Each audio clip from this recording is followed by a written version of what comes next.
नमस्कार, one page YouTube channel में आपका स्वागत है। आज सुनिए मुंशी प्रेमचंद की लिखी कहानी सवा सेर गेहूं। किसी गांव में शंकर नामी एक किसान रहता था। सीधा सादा तरीब आदमी था। अपने काम से काम, न किसी के लेने में न किसी के देने में छक्का पंजा न जानता था। छलक पटकी उसे छूत भी न लगी थी। ठगे जाने की फिक्र न थी। विद्या न जानता था। खाना मिला तो खा लिया, न मिला तो चरबन पर तनात की। चरबन भी न मिला तो पानी लिया और राम का नाम लेकर सो रहा।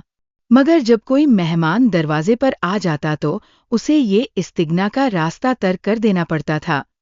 खुसूसन जब कोई साधु महात्मा आ जाते थे तो उसे लाजिमन दुनियावी बातों का सहारा लेना पड़ता। खुद भूखा सो सकता था, मगर साधु को कैसे भूखा सुलाता। भगवान के भगत जो ठहरे। एक रोज शाम को एक महात्मा ने आकर उसके दरवाजे पर डेरा जमा दिया। चेहरे पर जलाल था, पीतांबर गले में, जटा सर पर, पीतल का कमंडल हाथ में, खड़ाऊ पैर में, ऐनक आंखों पर। करस की पूरा भेस उन महात्मा का सा था जो रऊसा के महलों में रियाजत, हवा गाड़ियों पर मंदिरों का तवाफ और योग मुरातिबा में कमाल हासिल करने के लिए लजीज भिजाए खाते हैं। घर में जौ का आटा था, वो उन्हें कैसे खिलाता। जमाना दीम में जौ की थवाह कुछ अहमियत रही हो, मगर जमाना हाल में जौ की तूरिश महात्मा लोगों के लिए सथील और देरहज़्म हुई है। बड़ी फिक्र हुई कि महात्मा जी को क्या खिलाऊं। आखिर तय किया कि कहीं से गेहूं का आटा उधार लाऊं। गांव भर में गेहूं का आटा न मिला। गांव भर में सब आदमी ही आदमी थे, देवता एक भी न था। देवताओं को कुरिश कैसे मिलती। खुशकिस्मती से गांव के पुरोहित जी के यहाँ थोड़े से गेहूं मिल गए। उनसे सवा सेर गेहूं उधार लिए और बीवी से कहा कि पीस दे।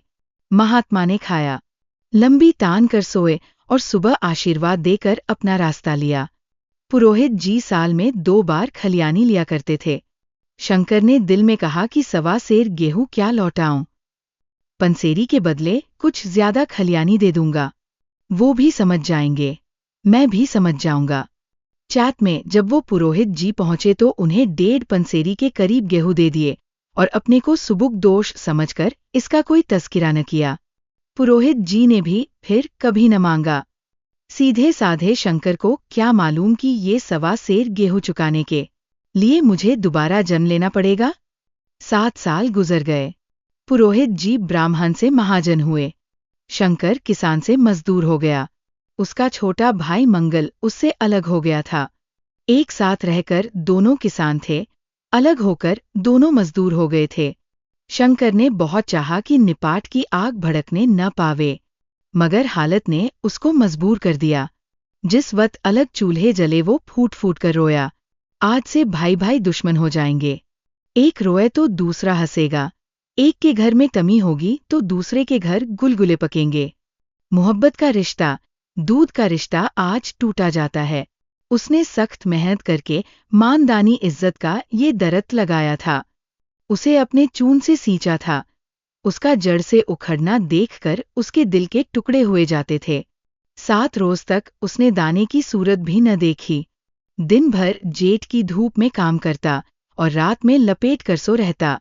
इस सख्त रंज और नाकाबिले बर्दाश्त तकलीफ ने तून को जला दिया, गोश्त और चर्बी को घुला दिया। बीमार पड़ा तो महीनों चारपाई से न उठा।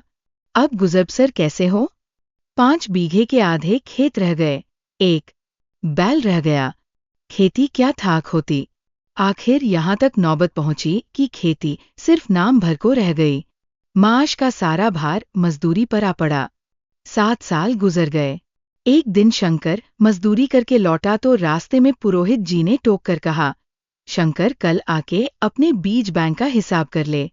तेरे यहाँ 5.5 मन गेहूं कब से बाती पड़े हैं और तू देने का नाम नहीं लेता। क्या हजम करने का इरादा है। शंकर ने तज्जुब से कहा, मैंने तुमसे कब गेहूं लिए थे कि 5.5 मन हो गए। तुम भूलते हो, मेरे यहाँ न किसी छटाक भर अनाज है, न 1 पैसा उधार।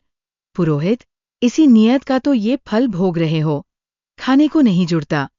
ये कह पुरोहित जी ने उसका सवा सेर गेहूं का जिक्र किया जो आज से 7 साल कबल शंकर को दिए थे।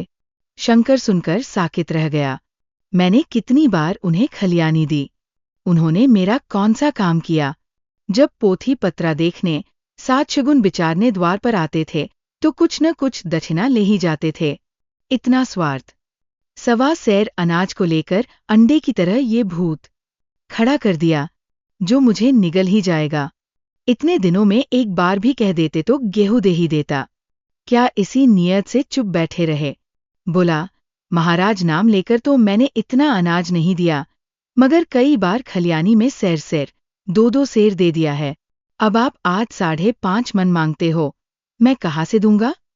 पुरोहित, लेखा जौ, बक्सी 100। तुमने जो कुछ दिया होगा, खलियानी में दिया होगा, उसका कोई हिसाब नहीं। चाहे एक की जगह 4 पंसेरी दे, तुम्हारे नाम ही में 5.5 मन लिखा हुआ, जिससे चाहे हिसाब लगवा लो। दे दो तो तुम्हारा नाम झीक काट दूं, नहीं तो और बढ़ता रहेगा। शंकर, पांडे, क्यों एक तरीब को सताते हो। मेरे खाने का ठिकाना नहीं, इतना गेहूं किसके घर से दूंगा। पुरोहित, जिसके घर से चाहे लाओ, मैं छटाक भर भी न छोड़ूंगा। यहां न दोगे, भगवान के घर तो दोगे। शंकर काँप उठा। हम पढ़े लिखे लोग होते तो कह देते, अच्छी बात है, ईश्वर के घर ही देंगे। वहां की तूल यहां से कुछ बड़ी तो न होगी। कम से कम इसका कोई सबूत हमारे पास नहीं, फिर उसकी क्या फिक्र।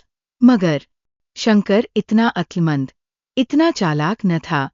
एक तो कर्ज, वो भी ब्राह्मण का, बही में नाम रहेगा तो सीधे नरक में जाऊंगा। इस ख्याल से ही उसके रोंगटे खड़े हो गए। बोला, महाराज तुम्हारा जितना होगा यही दूंगा। ईश्वर के यहाँ क्यों दूं। इस जन्म में तो ठोकर खा ही रहा हूं, उस जन्म के लिए क्यों कांटे बोऊं। मगर ये कोई न्याय नहीं है। तुमने राई का पर्वत बना दिया। ब्राह्मण हो के तुम्हें ऐसा नहीं करना चाहिए था।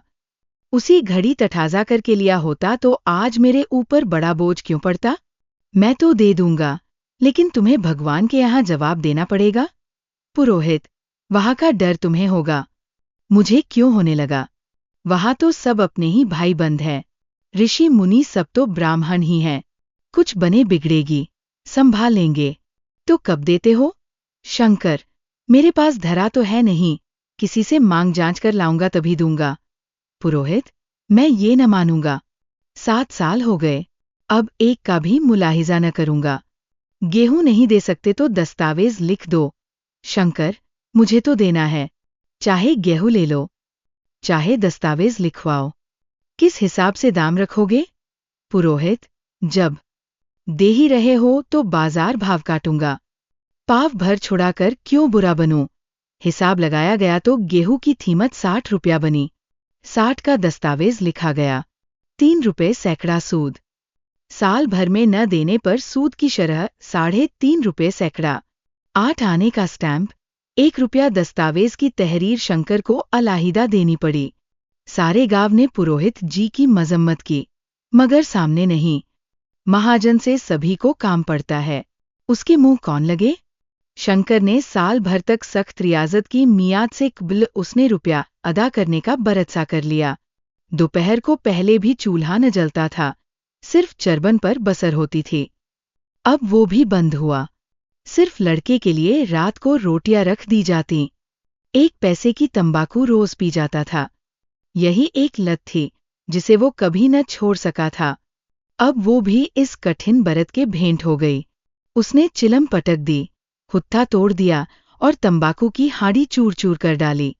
कपड़े पहले भी तर्क की इंतहाई हद तक पहुंच चुके थे, अब वो बारीक तरीन कुदरती कपड़ों में मुंसलिक हो गए, मांग की हड्डियों तक में। सरायत कर जाने वाली सर्दी को उसने आग के सहारे काट दिया। इस अटल इरादे का नतीजा उम्मीद से बढ़कर निकला। साल के आखिर तक उसके पास 60 रुपया जमा हो गए।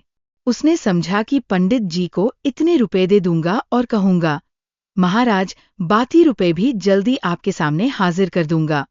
15 की तो और बात है, क्या पंडित जी इतना भी न मानेंगे। उसने रुपए लिए और ले जाकर पंडित जी के कदमों पर रख दिए। पंडित जी ने मुतअज्जिब होकर पूछा, किसी से उधार लिया क्या। शंकर, नहीं महाराज, आपकी असी से अब की मजूरी अच्छी मिली, पंडित जी, लेकिन ये तो 60 ही हैं। शंकर, हाँ महाराज, इतने अभी ले लीजिए, बाकी 2-3 महीने में दे दूंगा। मुझे उरिन कर दीजिए। पंडित जी, उरिन तो जब ही होंगे जब मेरी कौड़ी कौड़ी चुका दोगे। जाकर मेरे 15 और लाओ।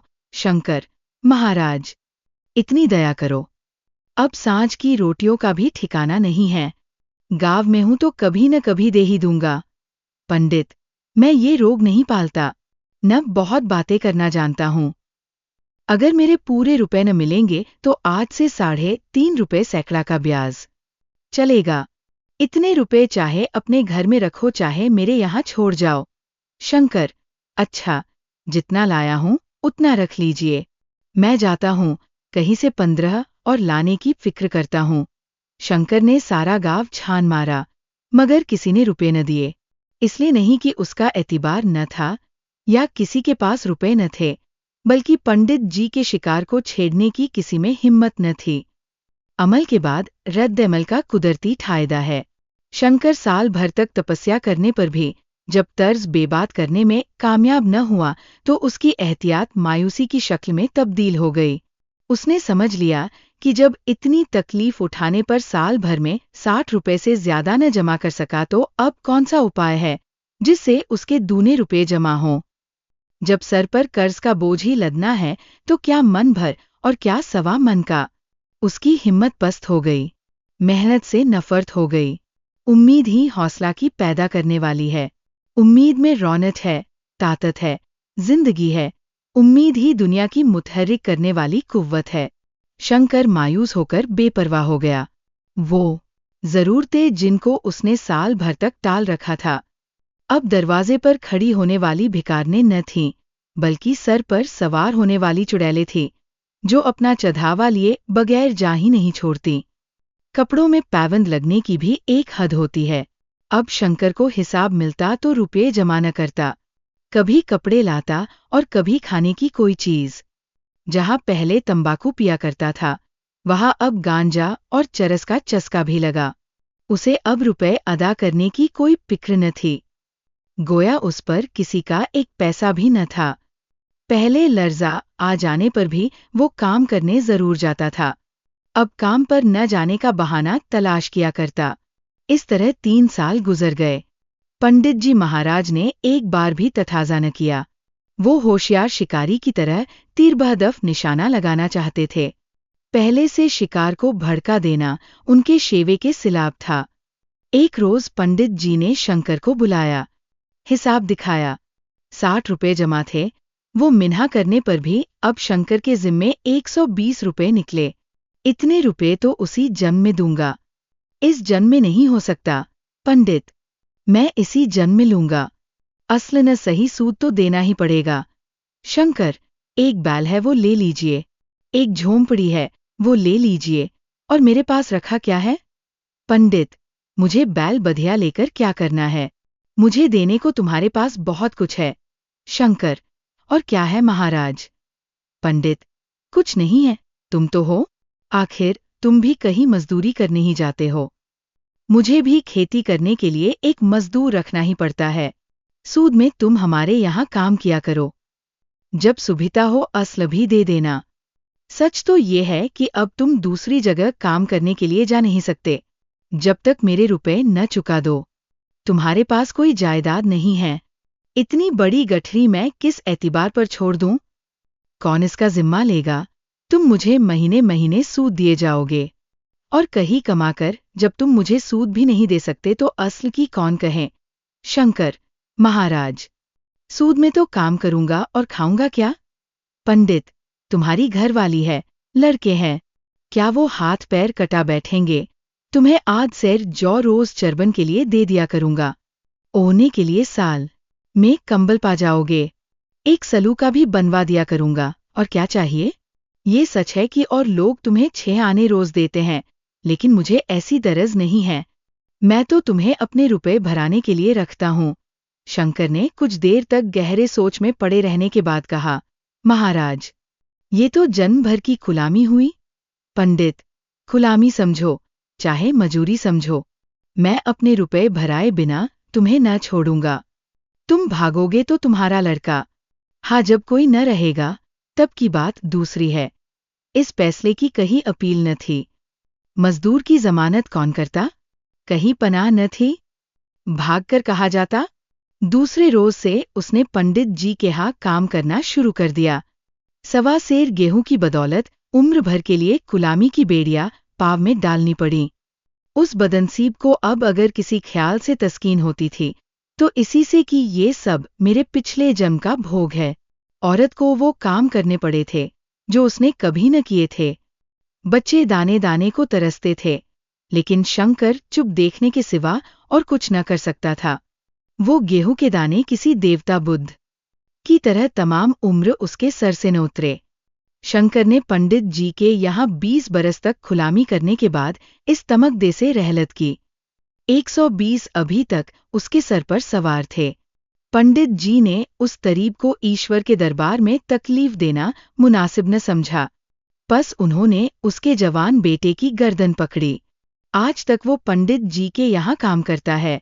उसका उधार कब अदा होगा भी या नहीं, ईश्वर ही जाने। अगर आपको यह कहानी पसंद आई तो सब्सक्राइब करें और बेल आइकन दबाएं। अपने सुझाव कमेंट बॉक्स में बताएं। अगली कहानी तक शब्दों की दुनिया में डूबे रहे। धन्यवाद।